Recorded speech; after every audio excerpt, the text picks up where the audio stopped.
Alright, y'all. We're about to watch Parents discover their son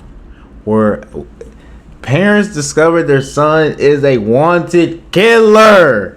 What are you doing if you come home and you find out your kid is a wanted killer? I ain't gonna lie. Yeah, I'll be appalled, bro. What you mean you're a wanted killer? Hold on, let me check the notice. You know what I'm saying? Get the hash. Well, yeah, I don't know what I'd do if my kid was a damn murderer or a wanted killer. Fuck you mean you're a wanted killer? Nigga, go kill your ass on the court. Kill them, nigga. You tripping? You're with Brandon. Rachel. Jeremy. This is 21-year-old Brandon Reisner, standing alongside his two parents. For the last 6 hours, Brandon has been on the run from police after brutally killing his best friend. Keep going. Watch it be over a girl. He's up the fence. Head back towards Collinwood. And as Brandon's parents learn their son is an alleged killer, all they can do is pray as they patiently wait for their son's fate. Rachel, Jeremy, if y'all can have a seat out here. Would you like to talk in private? Hey, keep that shit. Why the dad crying before the mom? Come on, keep that. Man, watch out, gang. Fuck you. You the dad. You ain't got no backbone. Fuck you crying in front of the police and mama ain't even crying. Fuck. Your bald ass. I'm bad. I popped it on him. But still, I'm mad. What you mean?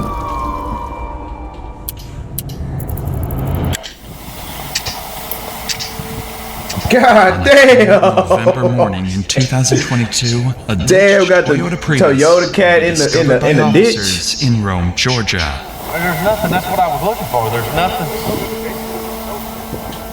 Why this car was ditched in the middle of a creek is something police were yet to figure out. Y'all don't think he's in there? No, I know. Okay.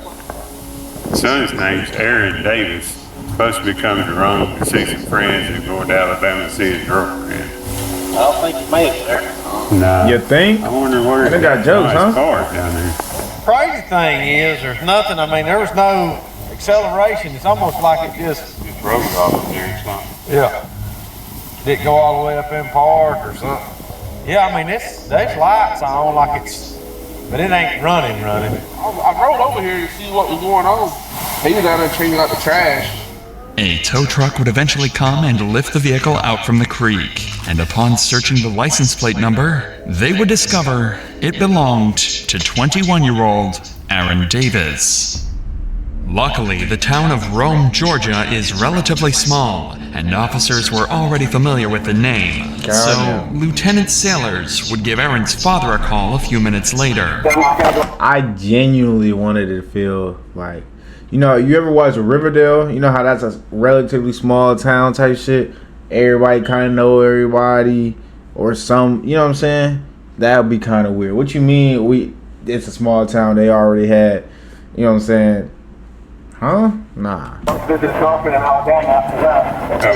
Yeah, can you see if you maybe can get a hotel in there? Check in with him, see where his car's supposed to be. Can you just stop the car a bag in there?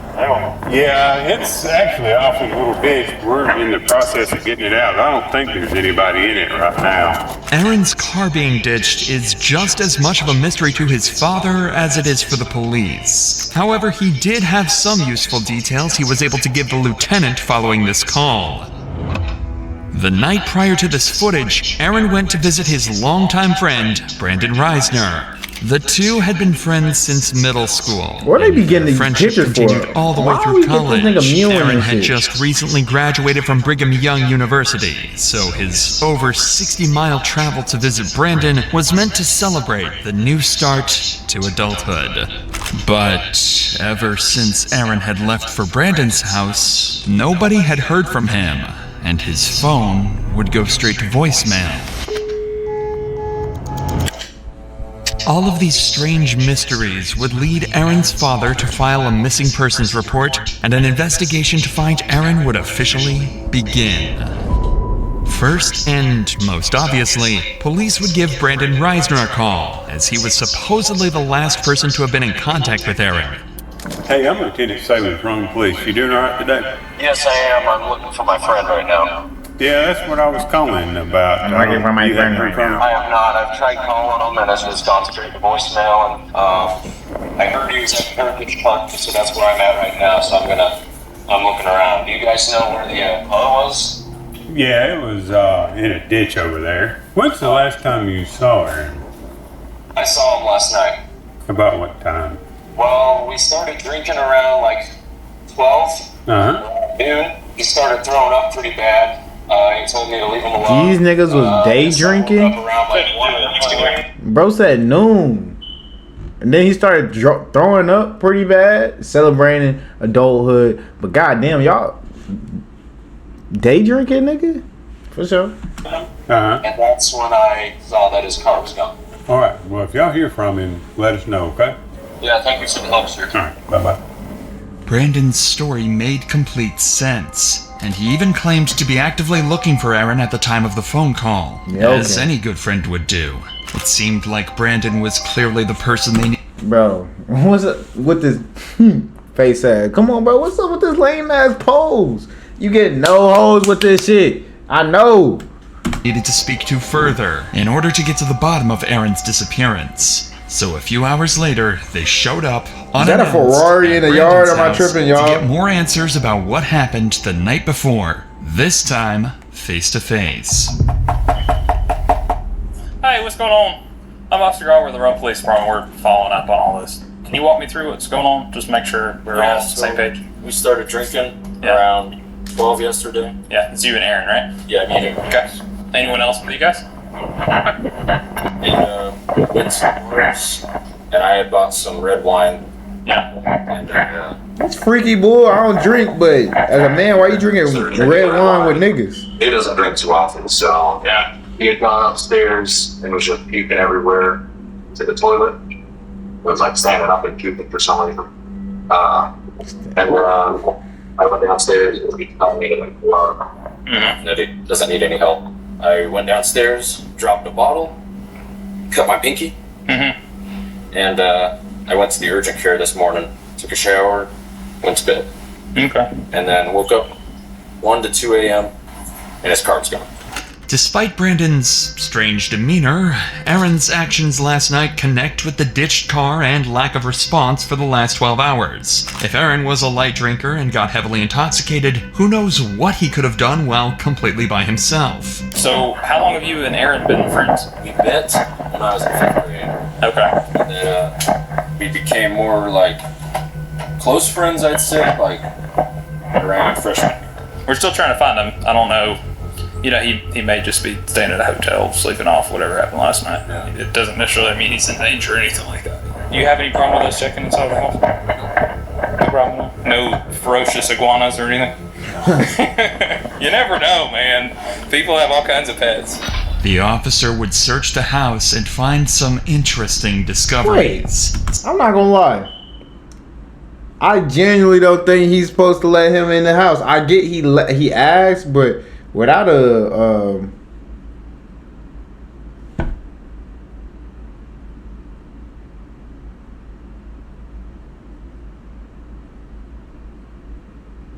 without a warrant, I don't think he could search his house. Several doors would be locked, specifically the door leading to Aaron's room, where he supposedly threw up several times. This was strange, so Brandon would be called inside to help get them up to Aaron's room. Do you mind coming in here with me so you can just show me where I'm going and all that? Yeah. Just makes it a little bit easier. The bathroom is up there that he was up checking in. I got you. Roll call. Oh, Lord. Is that what's in the laundry right now, I guess? Okay. Officers would notice a strong chemical smell coming from the room and find excessive amounts of cleaning supplies. But all of that would mean nothing compared to what they found next.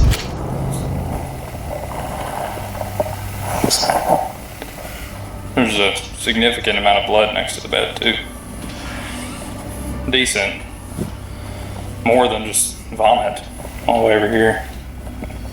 Looks like it's been there a while, but he could have been throwing up blood, I guess. See how that? It's weird to be throwing up blood like that. Not to mention if he had throw up and vomit, been able to get up and move around this morning. Especially at 2 or 3 in the morning. Just poured powder right there too. That's it right now. The cops are starting to find the whole scenario awfully suspicious. The odd story from Brandon, the puddles of blood in Aaron's room, the hundreds of dollars worth of cleaning supplies. 100? It seems as though Brandon sensed the officers dropped a bag on cleaning supplies, trying to make it as when non-sus. Aaron's room was being searched, he decided to do this. He looks so sus over there. What the hell? Oh, my knees.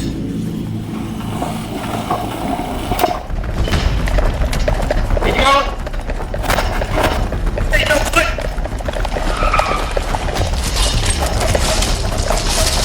Now. This nigga started beating Fig out his own shit.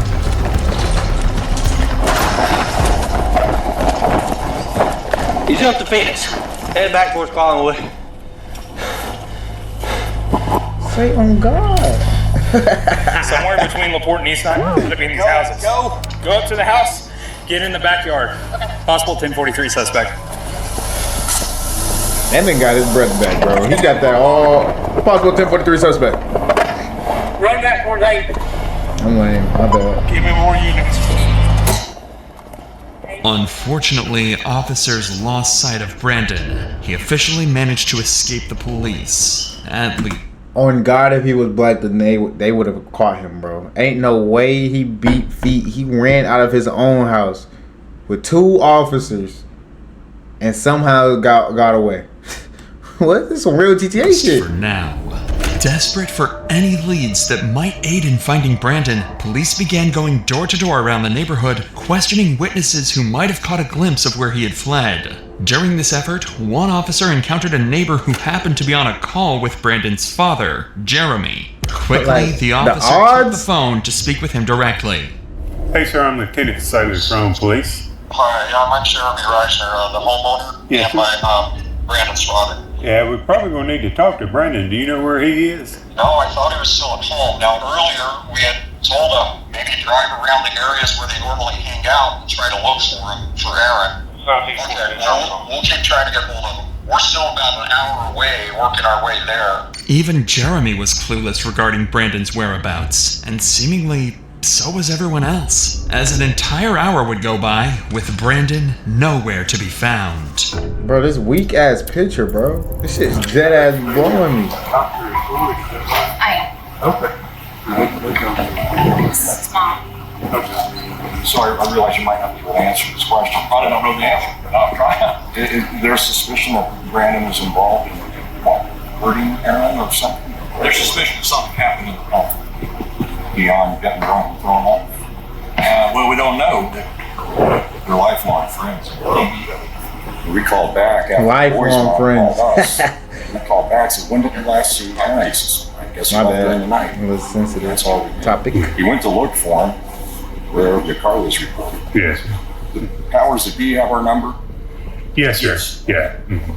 While trying his best to assist the police with the investigation, Jeremy would return to his house, where he discovered Brandon's phone. Up until that point, Jeremy had been doing everything he could to help the police track down his son. However, after finding the phone, his cooperation came to a sudden stop. He refused to hand the phone over, leaving police to wonder, had he seen something on it? Or was he hiding something far more unsettling? But before we get to that, Jeremy... No ads. And Fuck your sponsor. Jeremy... As Tell it us could to help sponsor trace me. where Brandon could have gone off to. But unfortunately, Jeremy was unwilling to give up the phone to cops until he could better understand the situation. After all, W Brandon Dad. is his son, and he is innocent until proven guilty. On my life. So giving up the phone could be a tragic mistake. Detrimental to his case. Hours go by with no further leads or clues as to where Brandon went. What Jeremy managed to find on Brandon's phone during this period will forever remain a mystery. However, when police spoke to him again, his demeanor would shift dramatically. What's the status? Alright, so first of all, I understand you found his cell phone. That's right. You want to turn that over to us? Maybe. Okay. I do. My gut says yes, but at the same time, Yeah, I mean, I don't know. we'll probably need to go through it and see at least maybe where he's been today. There is a significant amount of blood in that upstairs bedroom on the carpet. But I wanted to be straight up with you. Not going to find it. Okay. I appreciate that. Do you have a warrant that would include the phone? No, we'd have to get one at some point. So we couldn't go into it without that. So. See, Text back. they don't have a warrant. See, I don't know how that works. I don't know if he's talking about like for the house too, but they were not supposed to go in that house without a warrant, if I'm not mistaken. That's why, if it was all that, that's why bro came outside and started sitting down with them. If it was all that, he could have asked them, hey, can we go inside? The fuck? Or They can't just go roam through your shit. Maybe something else. You know, I know. I've seen them. You know, but I can't promise you that. 'Cause I don't. No, I know. Yeah, I don't know what I was in there. So I want to. I was as a. I know as a father, I understand that. All right. Well, yeah, I'm gonna keep walking. Something had changed. Whatever was on that phone had to be disturbing, and the officer seemed to have caught on to this as well. Oh, this that brand Because he doesn't know what's going on. But he seemed a little shocked that we're at his house. You know, he seemed respectful in the sense that It's he was nighttime, okay they with camping us at being this at his shit? house and doing what we needed to do. All the lights I on, could really running get up the a feel light for bill. him. He may just be covering for his kid. He's got to be. Him having the phone not being shattered tells me that his son handed it to him. So he found the phone, tells us that he found the phone, but doesn't want to give it to us without a search warrant. Text messages not there. Probably. He was telling her that there were texts there about him asking for if anyone had seen Aaron. I wonder if those texts were sent since we've been here though. These officers were spot on with their theory. On the phone, Brandon would leave an array of horrifying notes, such as his scream became a gargle as he swallowed his tongue. What I the like fuck? dark places where my mind melts. It feels so good and I feel so cool. My brain's a waterfall running out of my nose like drool. I can turn myself on in the blink of an eye. They notified me as the smartest man alive. Additionally, This nigga he made rhyming. the to-do list following the murder of Aaron. 1. Schedule last 3 songs. This was in reference to his YouTube channel where he would post his music. 2. Vacuum. 3. Laundry. 4. Shower in my shower. 5. Well, no take shit. bath. Tomorrow. 1. Shower in my Text shower. Rachel that Aaron threw up horribly. I think there was some blood in it. 2. I woke up and he was gone. Whether or not these exact messages were what alarmed Jeremy is unknown. But something on that phone made Bro, I ain't gonna lie. Ain't no way those was on that message. I mean, ain't no way those messages. Those messages was like a bot. It looked AI. It looked like this nigga was rapping, rhyming, and some more shit. I don't believe those was the messages, bro. No way. This nigga to-do list says take a shower in the shower. Take a shower in my shower. Then take a bath. clear to him that Brandon had killed Aaron. And just an hour later, Jeremy would call police detailing that he was with Brandon and that he was willing to surrender and turn himself in. So 25 minutes later, Brandon and his parents would arrive at the station. You're with Brandon. Rachel? Jeremy. Thank you. Look at that side eye. Look at that side eye with his... That nigga look like Trevor Lawrence.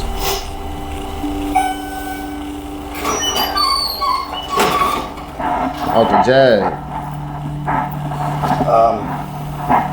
Rachel, Jeremy, if y'all can have a seat out here, I'm gonna take him back there and we'll talk, man. Would you like to talk in private? You need to send somebody else to find the body. Okay. I'll be right back out with you, okay?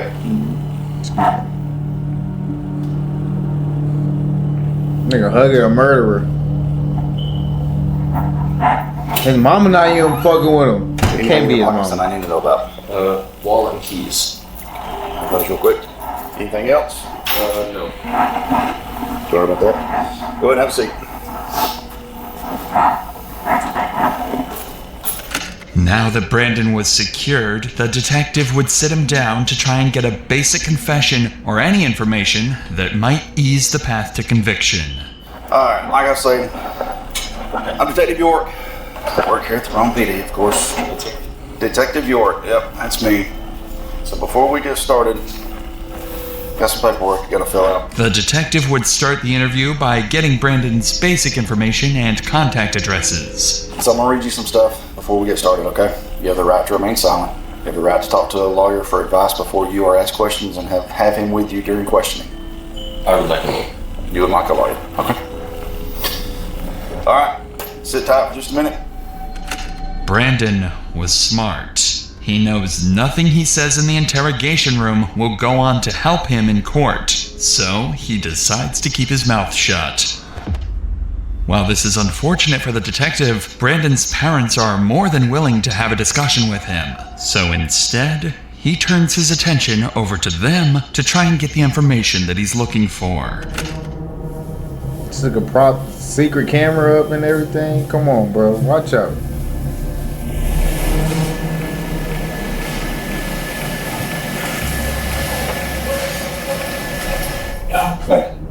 So scary ass. God damn, the dad pissing me off. There's a lot going on. Right This nigga shaky as hell. Shake ass nigga. I can take you out. Try to show you. I can try to show you. You can try to show us The general area, yeah. There's an old cemetery. Up the hill, you turn left. Trendle, something like Trendle. We can show you on that. This statement from Jeremy was crucial information to track down Saying that he Aaron's knows body. where the body But is? as valuable as this information is, the detective This nigga- recognized the importance of capitalizing on the opportunity. Wait, no. The dad got my head itching, bro. The dad is reaching across the table to snitch on where the dead body that his son did. AKA the dad snitching on the son. For sure. To gather as much from Jeremy as possible while he remained cooperative. With this in mind, he shifted his focus to delving deeper into Brandon's personal life before turning to search for the body. Brandon had probably from college because he was having anxiety attacks, he was having suicidal thoughts, he was having visions. Visions? Bitch, that's so Raven? I got his medications right. Got a call from Brandon this morning. 9 or 10. He was asking about one thing I'm falling. So they had a drink. He didn't want Dad finding out. It was while I was upstairs in the corridor. That's all we heard. An hour or two goes by. Boy's mom calls us. Or I called Brandon back on the meeting after work. So, you know where Aaron is? This is when we got her around 5. And we were told Aaron had run away. Ran from the house, ran from the police. Aaron's body is likely there. He's mentally unstable. He has Tourette's since he was a kid. God damn. And with that comes OCD, and people say they have OCD all the time, they don't understand. And so they live with that. This raises the He possibility. trying to pull that sympathy card. He got this, he got that. Nah, you got a damn murderer on your hands. That's what the fuck we got. That's what it is. Don't try to give me everything that you think it was. You should have fixed this nigga. You should have had extra pair of eyes on him. Talking about he has Tourette's, he has this, he has that. He's not mentally stable. Where was this information earlier? What the fuck? Fuck earlier if you knew this. And what? That his actions may have been influenced by mental instability. However, it's important to consider the context. Jeremy's statements could be an attempt to have Brandon plead insanity in court. Therefore, it's essential to approach these claims with a grain of salt. as they may not fully reflect the reality of the situation. Regardless, Yeah, that shit still police wasn't now getting had an me. approximate location of where Aaron's body should be, so all hands went on deck to search the cemetery Jeremy had described. Aaron was found buried in the cemetery, behind a secluded area in the back of the property. Even worse was that his body was wrapped inside the very sheets he slept on in Brandon's house. The speculation had come to an end. Brandon Reisner was a cold-blooded murderer. And a cold discovery, dickhead. Brandon too. was placed under arrest for the cold-blooded murder dickhead. of Aaron Davis and This transport. nigga left him. I can't grasp leaving my murder victim in the same shit the nigga was left in. Like, he was in the room, so you gonna keep him in the bedding sheet? My nigga, like, ain't gonna lie. The least you could do is take him out the bedding sheet. For real. The least you could have done. Reported to the local prison, but the cops found his behavior very unconventional.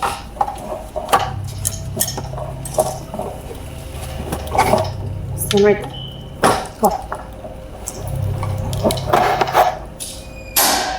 Go on.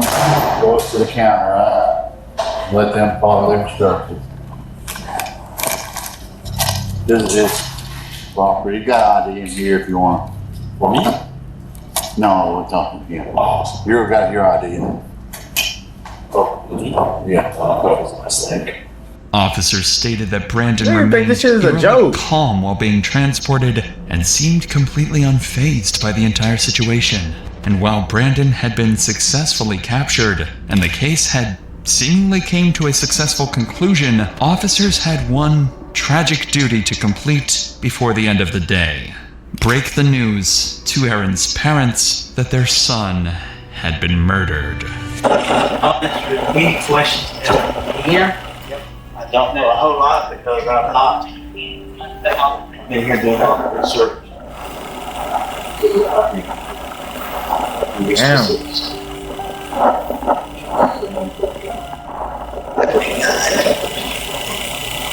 Why would he do that?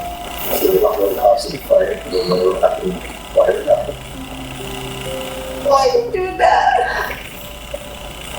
We need my son. The family needs him. Oh, man. Aaron was a recent college graduate and a good kid with a bright future ahead of him. His sudden death is nothing short of an evil, horrifying act on Brandon's behalf, and justice had to be served for Aaron's and his family's sake. Hey, this nigga didn't care, bro. At the end of the day, he killed his partner. He killed the fuck out of his partner. Watch who you call your homie.